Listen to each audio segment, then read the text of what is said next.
Good morning. Thanks for joining me. I hope you're well.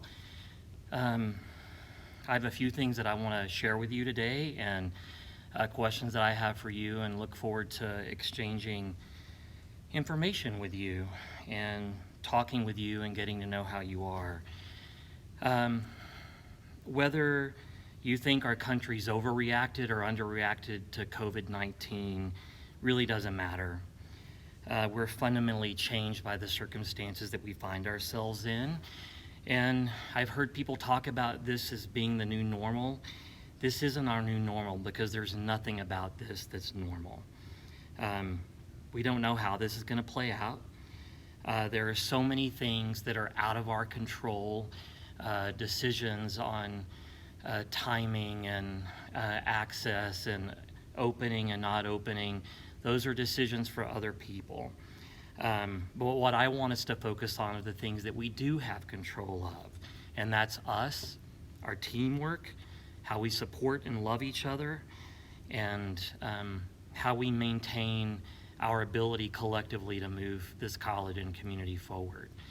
I will say, having spent the last few weeks, really the last month, in the circle desk of the where I'm seated right now, is that I've talked to a lot of students and even some faculty and staff, and whether they're getting tutoring or getting help in the library or the underground or collecting food from our food pantry, there are things that I hear from our students continually: how grateful they are for you, how supported they feel, how loved they feel, and how seen they feel.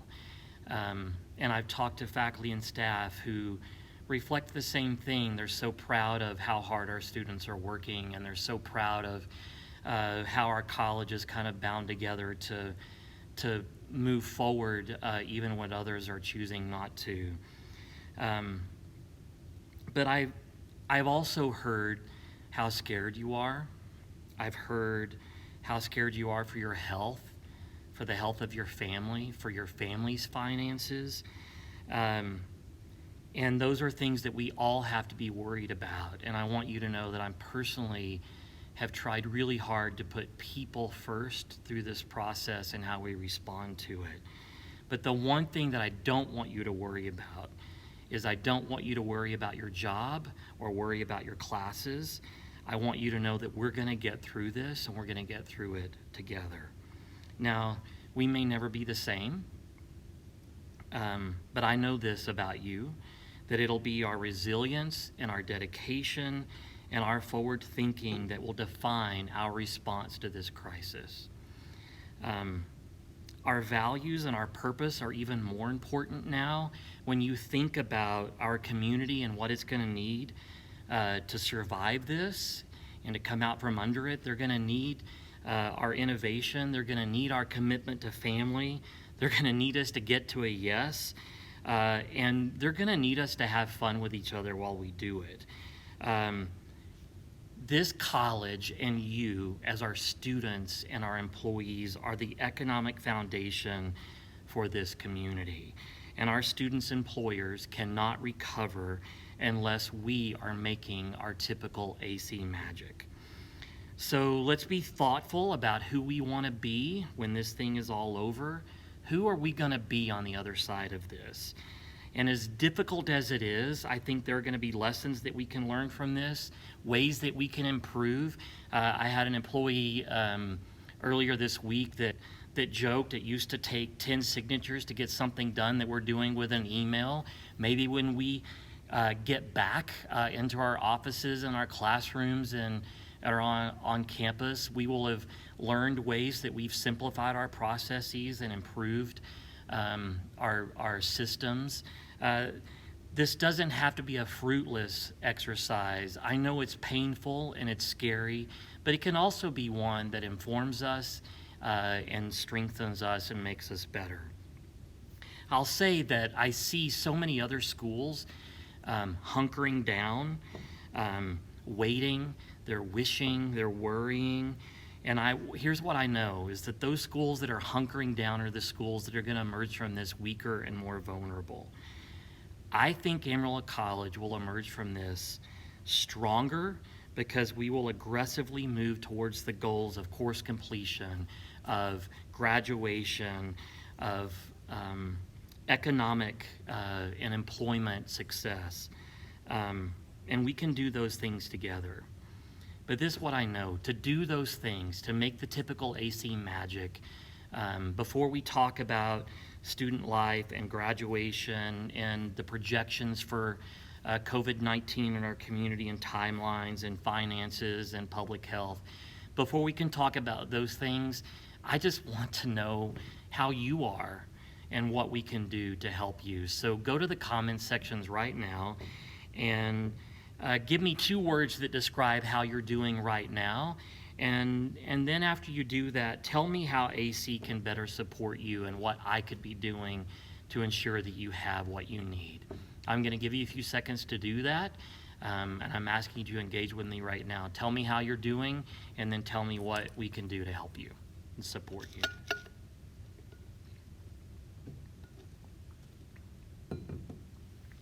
All right, now, wake up and start typing in. There's a delay. You just now took a drink. There's like a 5-second delay.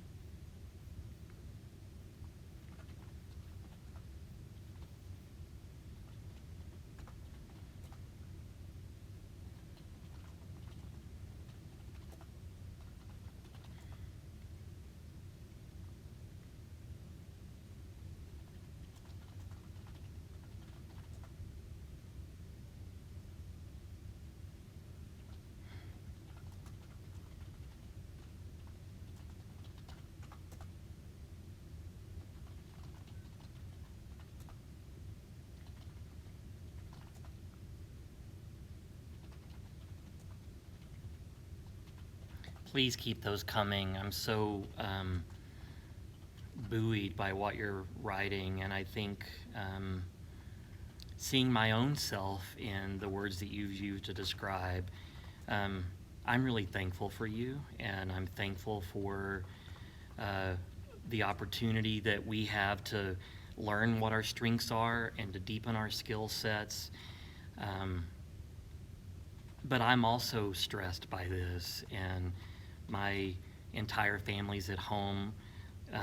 I've got a senior in high school. They're all learning from home, and it's stressful. And I'm impressed by how you all are managing this. But I'm hearing you when you say that you're not secure, sad, you miss everyone. Those are things that I'm feeling in the exact same way. So continue to tell me how you're feeling, and I really want you to tell me in the comments sections what you need from me and how this college can better support you. I think we're offering a lot, and I'm proud of the work that we've done to help each other, but that doesn't mean there are things that you need and that we haven't provided. And so don't be afraid to tell me what you need, and I'm going to let you continue to do that. But I want to share some information with you. So these are the things that I want to talk with you about in the time we have remaining. And as we're going through these things, feel free to ask me questions, and I'll try to answer your questions as we talk through each segment. So these are the things that we're going to talk about. We're going to talk about student life, graduation, health projections, timelines, finances, and mental health. So, first of all, I please hope that you're reading the weekly dig emails that are going out to our students every week, because there's so much amazing opportunity that our student life is giving our students as ways to engage during this time frame.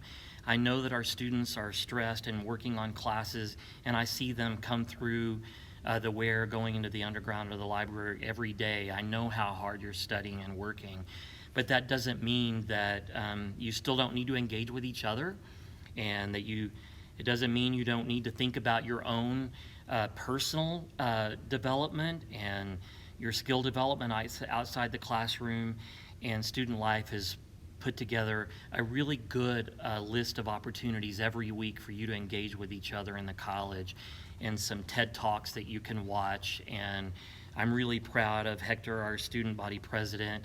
He's got some fun things that he and Jackson are doing every week. If you didn't get to see them draw badgers, it was an impressive feat, although Hector, if you're watching, I still need you to perfect your badger. Let's talk about graduation. This is the most historic graduation in our AC's history. It's our 100th commencement ceremony. And as such, given the scenario that we're in, it will be our first virtual ceremony. I'm going to ask all of you to log in and join me on Thursday, May 21st at 7 p.m., where we will be live streaming the graduation. If you're a student and you're graduating, you should have received an email from me letting you know how to order your cap and gown and your diploma cover. We're not going to charge you for those things that are what the college is covering for you. We're covering your pins and your honor cords and things of that nature.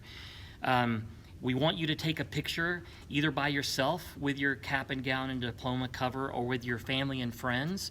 And we want to give you an opportunity to submit either a quote or a statement or a thank you to a couple of people that have had the most impact on your graduation. And we're going to borrow from some of our pinning ceremonies in health sciences and nursing, where we're going to read your thank you statement as we call your name and show your photo. We're going to have a commencement speaker. We're going to have some surprise guest. And this is going to truly be a celebration, not just of you, our students in this college, but of this community. And I think you're going to see and be surprised by the amount of people in our community that are logging in and making comments to cheer you on and to congratulate you on this amazing accomplishment.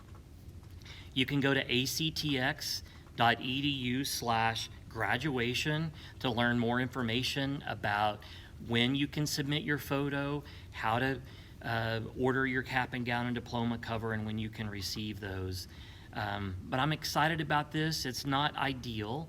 But even if you want to walk in person in our next graduation in December, I really want you to engage in this virtual ceremony and allow us to make the 100th commencement of this college its most memorable. Do I have any questions about graduation? I'll give you a few seconds to type them out, and then we'll go on and talk about our public health projections.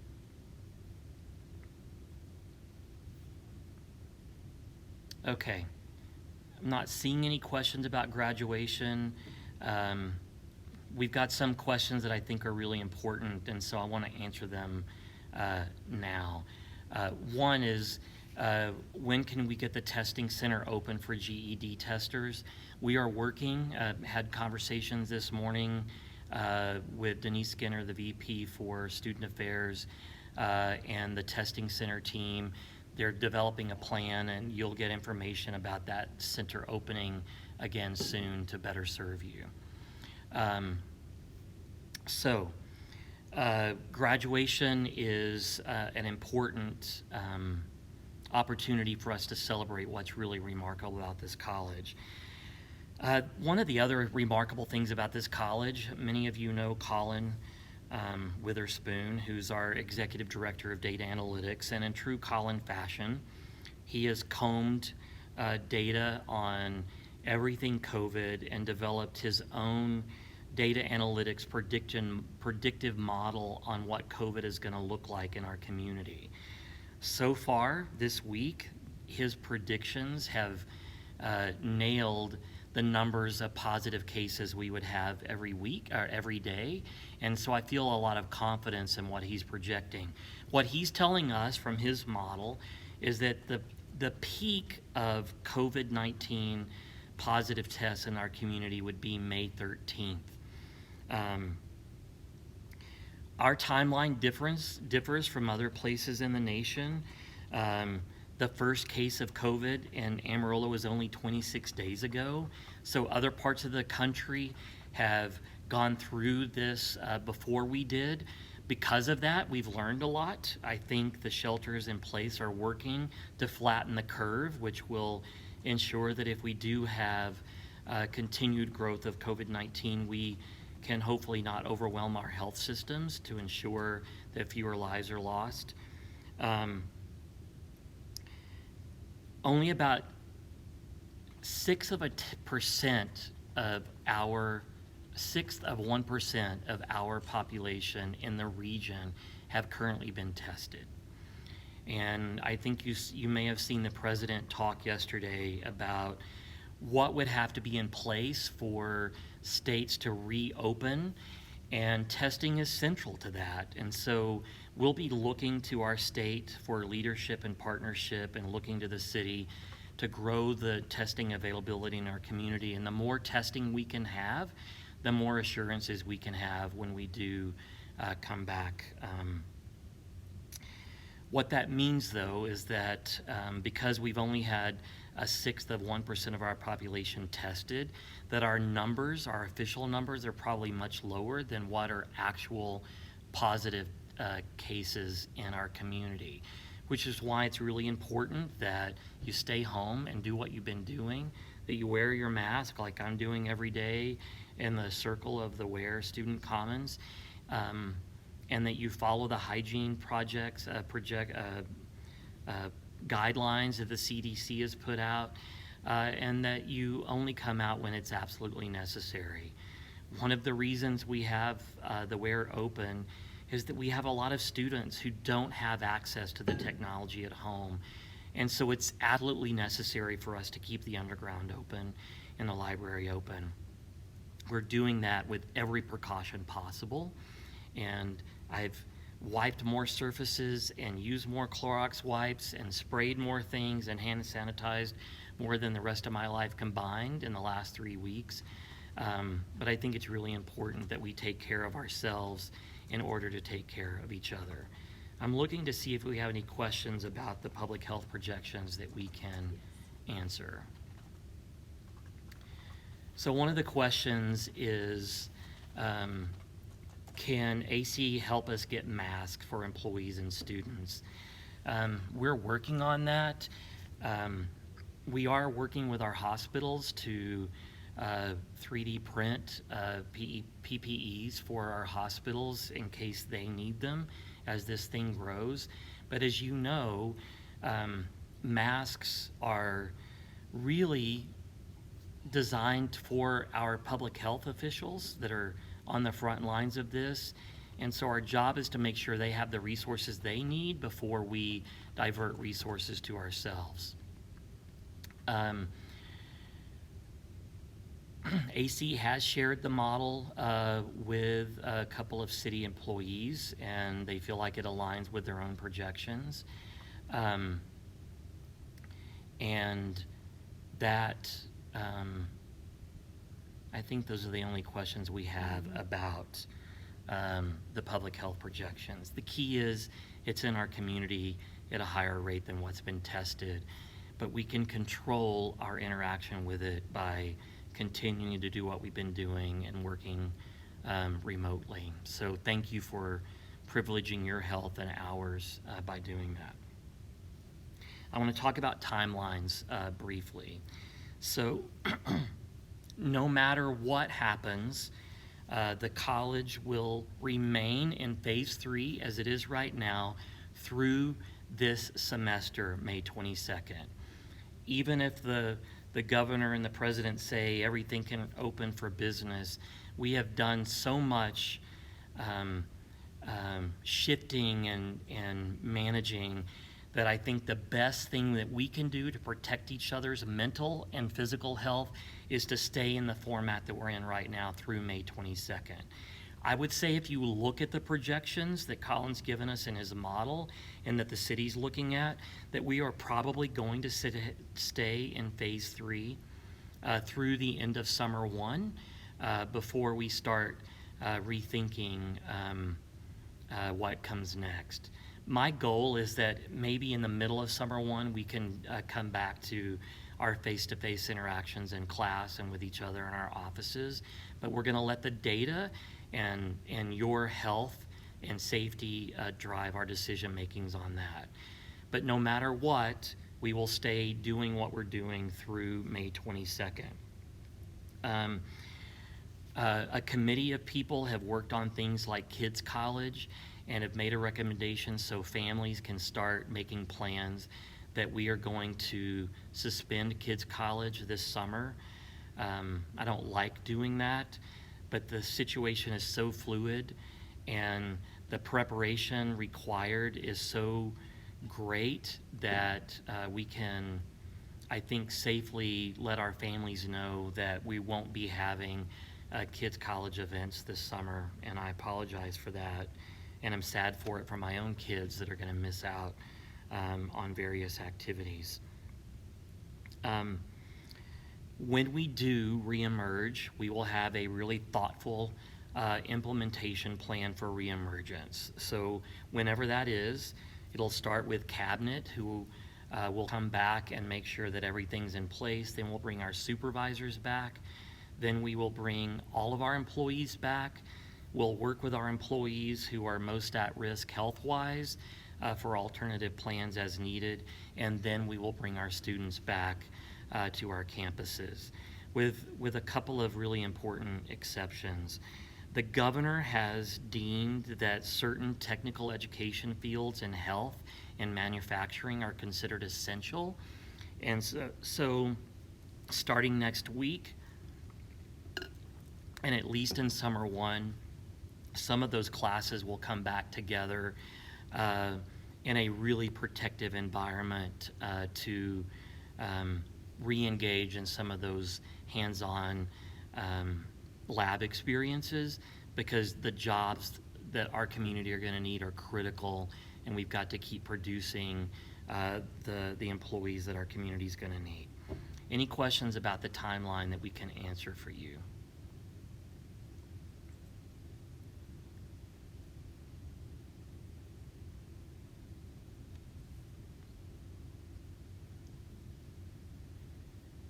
Okay, I'm not seeing any on the timeline. They may come in, and I'll try to answer some of those questions as they come in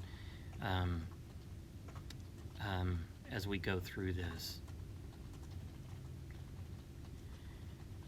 If you have signed up for Kids College, we will reimburse you automatically, and we'll try to do that within the next month. But I can't give you a timeline on that. I'm sorry.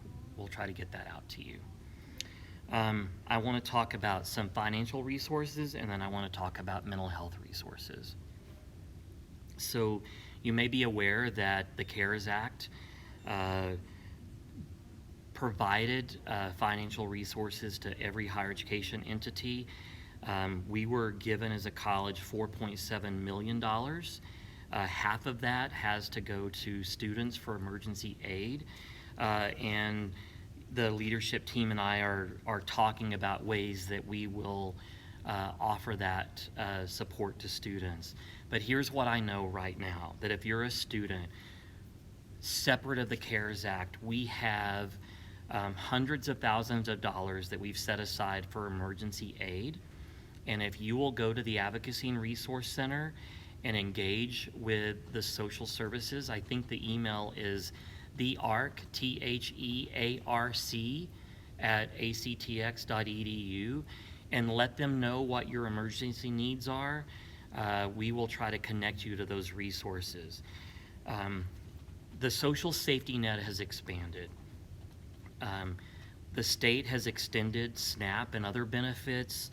Unemployment benefits have been extended greatly, so if someone in your family or you're a student that's lost your job, those unemployment benefits are really important for you to engage with. If you need help accessing them, reach out to the ARC and we will try to walk you through it. We have emergency aid right now for our students, and we will try to have that emergency aid available to our students throughout the summer, fall, and spring. and we will keep our students informed about what is accessible to you. We have emergency aid for housing, for childcare, for food, for any issue that is keeping you from staying in class and working hard to finish your degree. So don't let a barrier get in the way. Email thearc, THEARC, at actx.edu, and let our social workers engage with you and connect you to those resources.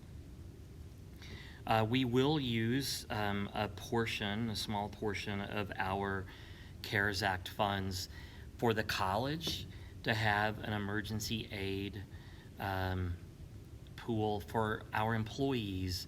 While you might not be losing your job, and you may have issues that are creating a barrier for your family, if you do, I want to provide some support for you and your family as well. So look for an email in the next couple of weeks on how we will support our employees with an emergency fund on top of supporting our students.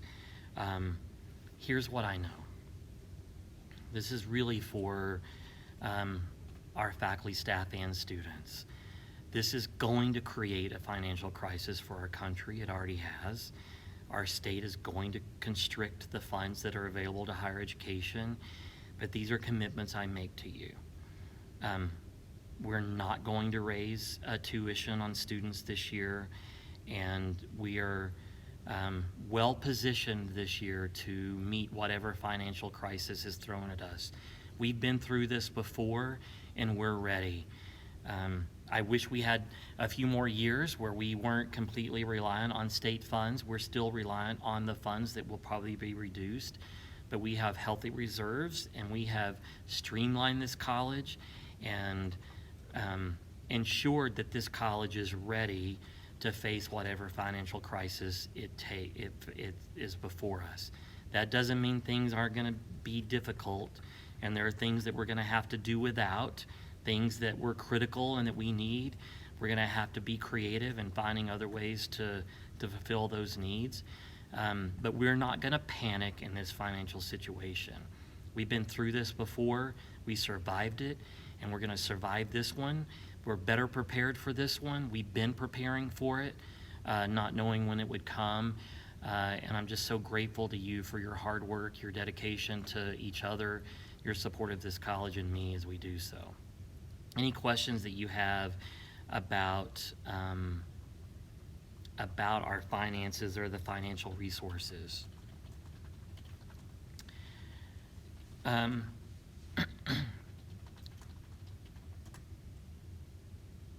So if you are in the technical and health programs, you're going to get communication specific to your courses as they come back online. So please, please, please, if you're a student, please log in and read your AC email. It's how we're going to communicate with you and connect with you. And so I'm really hoping you will help us with that communication by reading your student email. I know there are lots of questions on the timeline and financial resources about nursing orientation and timelines on HESI. I'm not the best person to answer those questions, so if you're a nursing faculty member and you have answers to those questions, I want you to go online and provide answers to those questions. Here's what I can promise you. We will not lay off staff this summer. We will keep the tutors that we had promised hours to for the summer. We'll keep our tutors this summer because our tutors are actually busier now than they were when we were doing it face-to-face. I can't promise that we'll hire new positions. I think we've got to give ourselves some time to see how this affects our state before we make those decisions, but I can promise you that we're not going to reduce our faculty or staff or our student employment. That's just not going to happen. So you can rest assured. I don't need you worrying about your job. I need you worrying about each other, your learning, and you're being productive and helping each other get through this.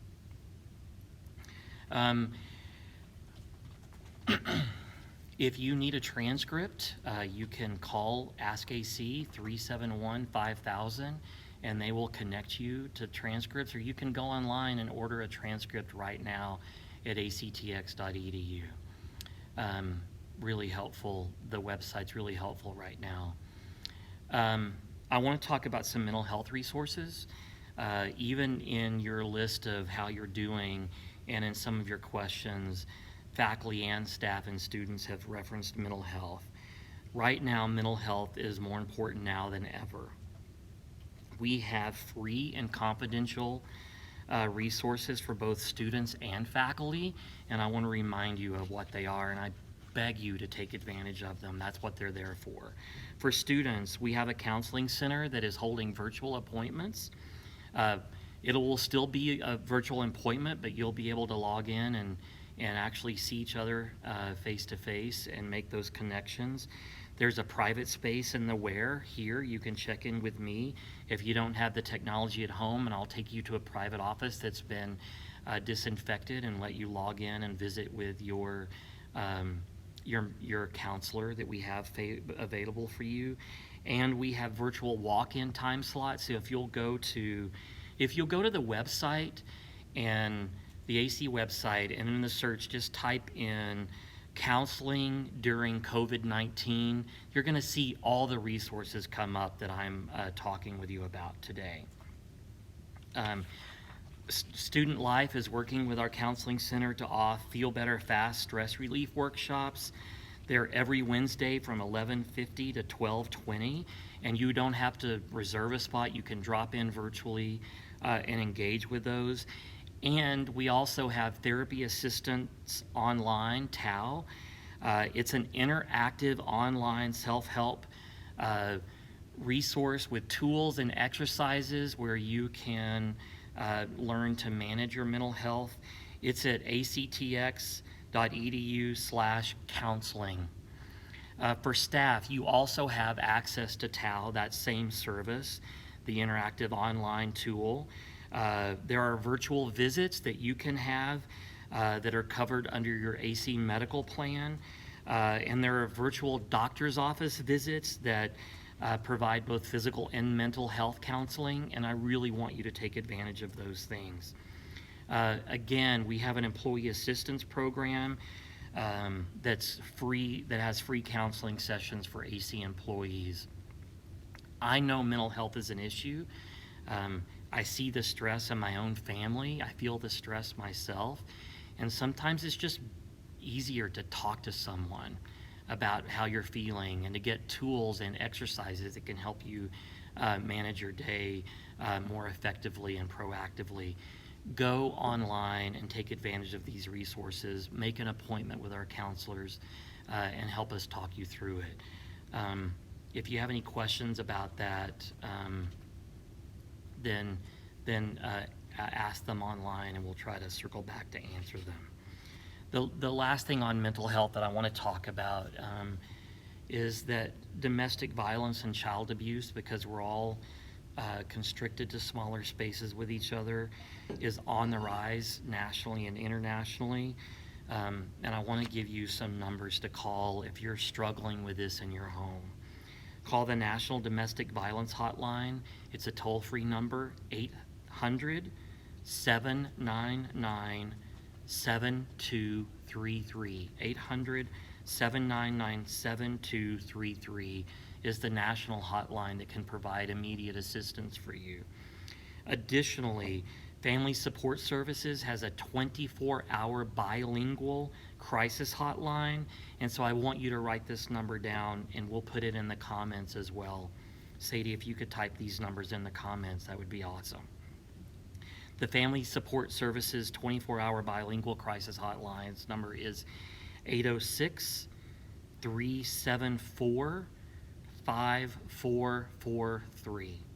806-374-5443.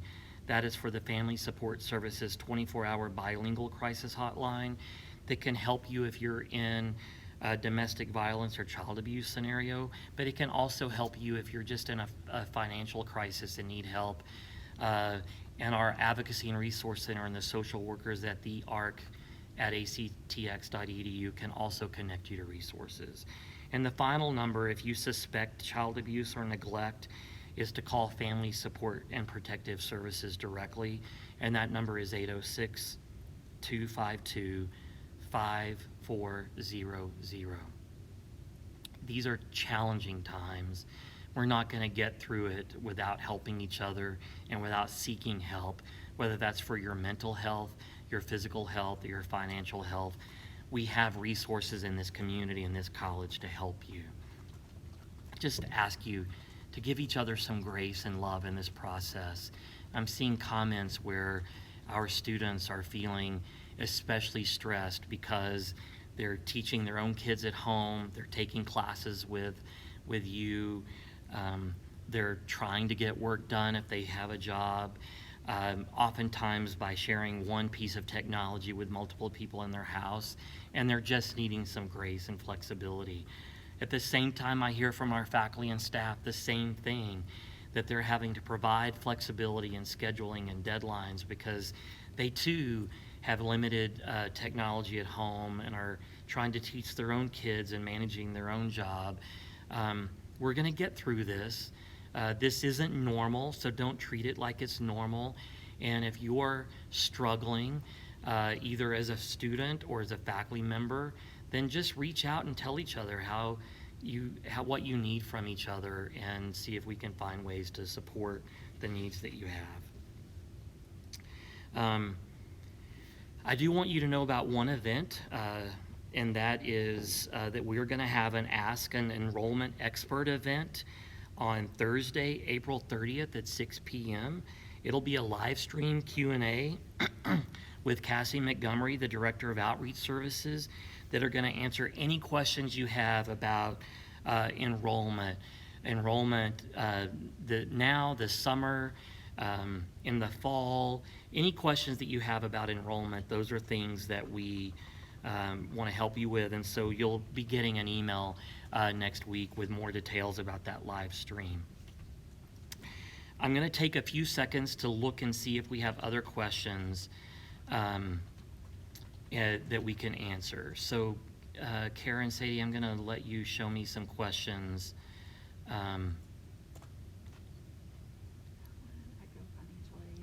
So one of the questions is, how will financial aid be impacted by this next year? There are not going to be any changes to financial aid. In fact, what we're hoping is with the CARES Act is we'll actually have more money to support our students' financial needs. I certainly hope that we'll be back on campus this fall. That's what we're planning for. I think that if we can shelter in place long enough to ensure that we get through the bulk of this and that we have really intentional safety precautions, that we'll come back when it's safe, and I would anticipate that we would be able to come back in the fall. Although when we do, we should be prepared for a reemergence, and that we might have to rethink when and where that happens. But our goal is that we are back to normal at least by summer 2, if not in the middle of summer 1, and that fall carries forward just as we planned for it to. Someone's wrote that I was exposed and I need the pantry. How do I get that since I can't come to campus? I really want you to contact the ARC. Again, email thearc, THEARC, at actx.edu. We have a food pantry available outside the Advocacy and Resource Center to protect everyone's safety, and we will ensure that we get resources to you. There are a list of student resources and staff resources available on our COVID-19 website, so I would ask you to go there and look at all of those resources that are available to you. Right now, one of the questions you have is about the child care centers. Our Hagee Child Care Center is open right now, but it's only open for our families that are first responders on the front lines. The governor has given us an essential list and allowing us to keep it open for that purpose, and it will reopen when we think when we're allowed to open the rest of the college campus. If you are a student that takes classes in West Campus programs or East Campus programs, you should be expecting emails from your program directors about next steps of when and how those programs may be coming back in lab scenario. I think for nursing, we're looking at June, but for some of our East Campus programs, we may be looking at next week. So look at your emails. If you're a Thrive student and you've been enrolled with us, either in the fall or spring, you can go to classes this summer on Thrive and not have to pay for it. That's what Thrive is there for. So we really want you to enroll in your classes, not just for the summer, but for the fall. And if you're an employee, I really need you to help us encourage your students to start thinking about what's next now that we've kind of figuring out how to manage right now. As stressful as it is, we need to be planning for what's next, and we need our students to enroll for our fall classes.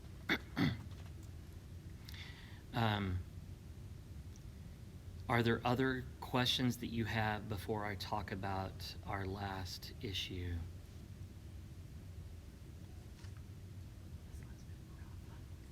Okay.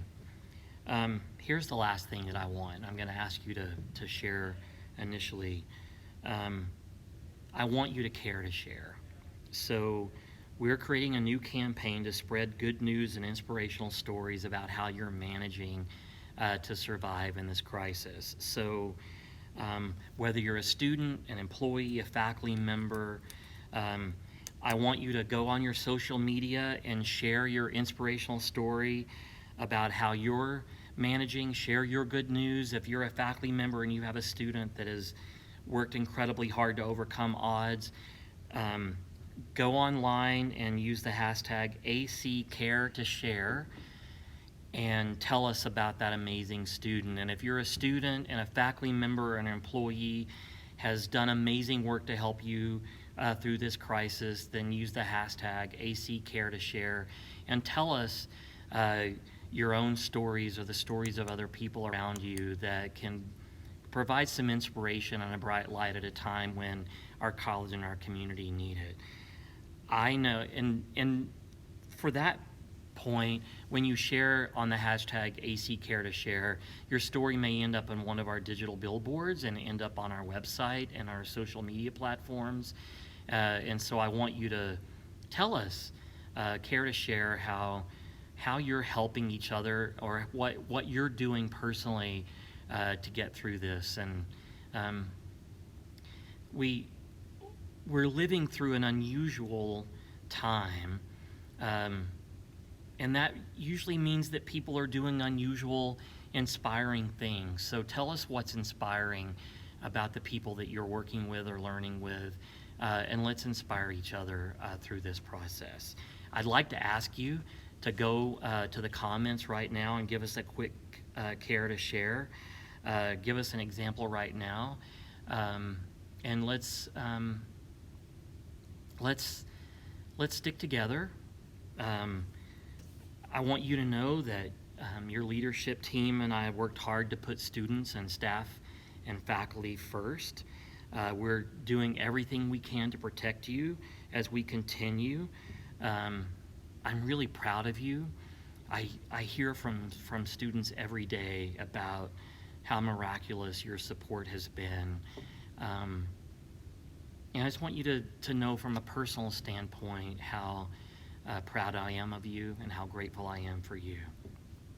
I do want to share on a personal note, while I'm letting your care to shares come through, that my son Campbell yesterday, unbeknownst to me, made it Twitter official that he is, as he put it, bringing his talents to Washington Street.